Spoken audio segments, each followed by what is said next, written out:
इस संसार में सदा नहीं रहेगा। जिसको समझ में आ गया उसको जीने का ढंग आ गया।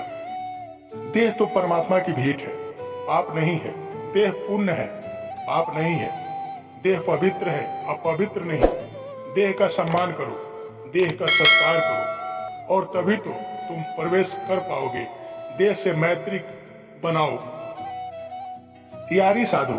विवाह एक व्यवस्था है, प्रेम एक अवस्था है।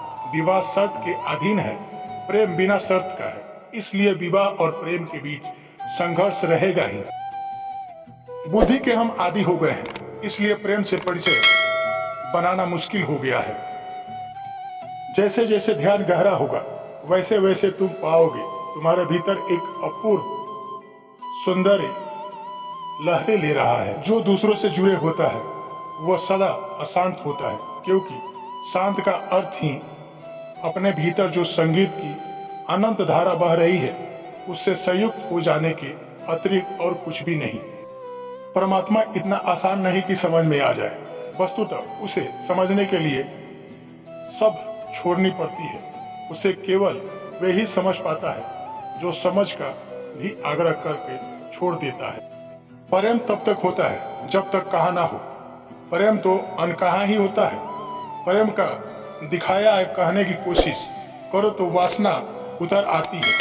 संबंध में स्नेह और प्रेम में भी थोड़ा सा फर्क होता है, उससे भी ख्याल में ले लेना। स्नेह और प्रेम थोड़ी सी वासना मालूम पड़ती है। स्नेह में कोई वासना नहीं रह जाता, प्रेम में थोड़ा सा तंस रहता है। वासना का, मोह का, भोग का स्नेह प्रेम है।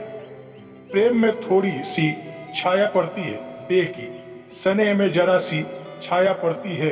जब प्रेम परिपूर्ण रूप से शुद्ध होता है तब हम उसे स्नेह कहते हैं। मोहब्बत एक एहसासों की पावन सी कहानी है। कभी कबीर दीवाना था, कभी मीरा दीवानी है। यह सब लोग कहते हैं मेरे आंखों में आंसू है। जो तुम समझो तो मोती है और जो ना समझो तो पानी है। दोस्तों, मेरे इस चैनल को लाइक और सब्सक्राइब जरूर कीजिएगा। वीडियो को जरूर आगे बढ़ाएं।